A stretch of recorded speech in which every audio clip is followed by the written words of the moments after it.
Hello everyone. So now we are going to start a new topic that is about public deposits. Okay.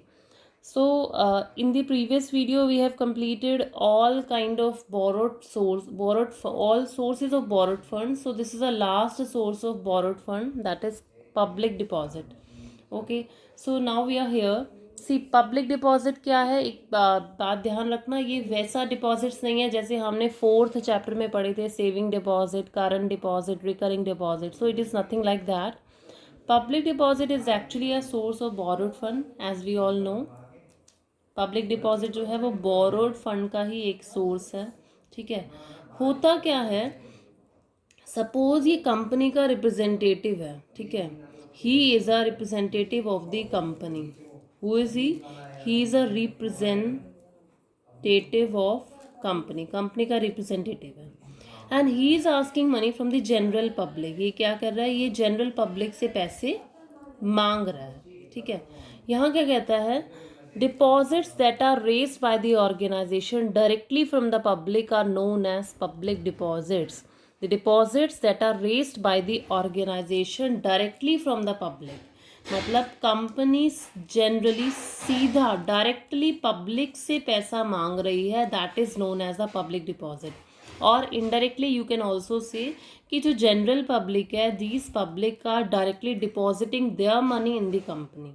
ये लोग सीधा company में पैसा जमा करा रहे हैं, या फिर आप कह सकते हैं कंपनी सीधा जनरल पब्लिक से ही पैसा रेस कर रही है।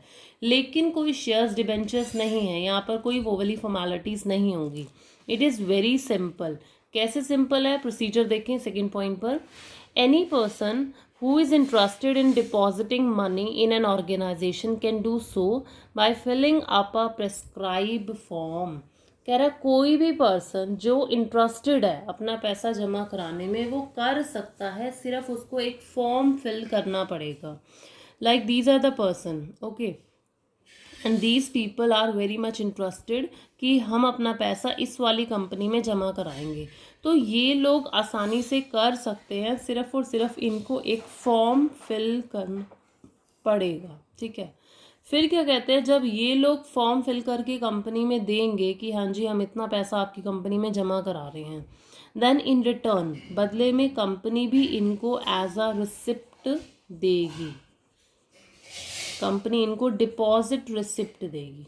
ठीक है, तो ये एक प्रोसीजर हो गया सिंपल कि any person who is interested in depositing money in an organisation can do so by filling a prescribe form. ये लोग फॉर्म फिल करेंगे and the organisation in return issue a deposit receipt as acknowledgement of the debt. वो क्या करेगी, company इनको एक deposit receipt करेगी, that is kind of acknowledgement. में जनरली हम लोग कहीं पे भी फ़ी डिपॉजिट करते हैं तो in return will get a receipt, हमें बदले में रिसिप्ट मिलती है। That receipt shows a proof कि हाँ जी आपने पैसा जमा करा दिया।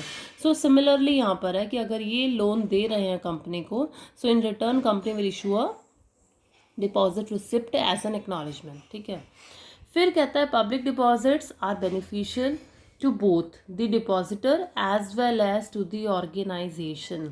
जो पब्लिक डिपॉजिट है ना, ये दोनों के लिए बेनिफिशियल है, डिपॉजिटर के लिए भी ऑर्गेनाइजेशन के लिए भी। ठीक है, डिपॉजिटर कौन हुए, these are the general public, they are known as the depositor. ठीक है, इनके लिए भी फ़ायदेमंद है एंड द ऑर्गेनाइजेशन के लिए भी बेनिफिशियल है। हाउ, सी, ऑर्गेनाइजेशन के लिए क्यों बेनिफिट है, क्योंकि ऑर्गेनाइजेशन को किसी और फॉर्मेलिटीज़ में नहीं पड़ना पड़ रहा। लाइक वो अगर बाकी उस फंड सोर्सेज से पैसा रेस करता है, जैसे शेयर से करता है, डिबेंचर से करता है, तो उसको बहुत सारी फॉर्मेलिटीज़ करनी पड़ती है।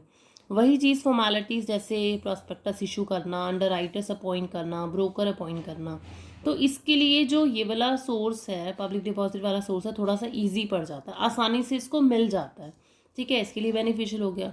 और इन लोगों के लिए क्या बेनिफिशियल हो गया, क्योंकि इनको भी जो रेट ऑफ इंटरेस्ट बदले में क्या है, इनको लोगों से रेट ऑफ इंटरेस्ट मिल जाता है, कंपनी से रेट ऑफ इंटरेस्ट मिल जाता है। सो दोनों के लिए बेनिफिशियल आ गया। Depositor are getting a rate of interest and organisation need to be worry about the legal formalities. ठीक है, next is acceptance of public deposit is regulated by the RBI। पब्लिक डिपॉजिट का जो रूल्स रेगुलेशन है, norms हैं, वो किसके अकॉर्डिंग चलते हैं, RBI के अकॉर्डिंग। तो अपनी मर्जी से ये कुछ भी नहीं कर सकती कंपनी। पब्लिक डिपॉजिट अगर रेस करेगी तो रूल्स रेगुलेशन आरबीआई के अकॉर्डिंग फॉलो करने पड़ेंगे।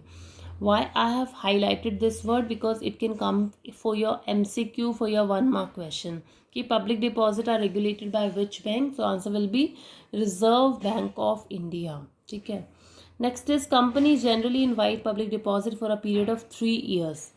Generally company जो public deposit लेती है वो 3 साल के लिए ही लेती है, इससे ज़्यादा नहीं लेती। तो ये a kind of short term है, लॉन्ग टर्म नहीं है कि 3 साल, medium term and short term 3 साल के लिए होता है, 3 साल से लेस देन भी हो सकता है, लेकिन लॉन्ग पीरियड के लिए नहीं होता। बाकी जितने भी नॉर्म्स हैं वो फॉलो करे जाएंगे according to the RBI. So I hope आपको पब्लिक डिपॉजिट क्लियर हुआ। और simple, it is quite simple. Public deposit के लिए कंपनी जो है that is raising fund from the general public. General public को एक फॉर्म फिल करना पड़ेगा एंड फॉर्म फिल करने के बाद company will issue a receipt that is acknowledgement, that is a proof कि कंपनी ने, जनरल पब्लिक ने अपना पैसा कंपनी में डिपॉजिट करा दिया है and in return they'll get a rate of interest. Principal amount उनको टाइम पीरियड के बाद मिल जाएगा और रेट ऑफ इंटरेस्ट उनको एनुअली, मंथली, जो भी उनका टर्म्स नॉर्म्स होंगे उसके अकॉर्डिंग मिल जाएगा। So that's it for this video about the introduction of public deposit.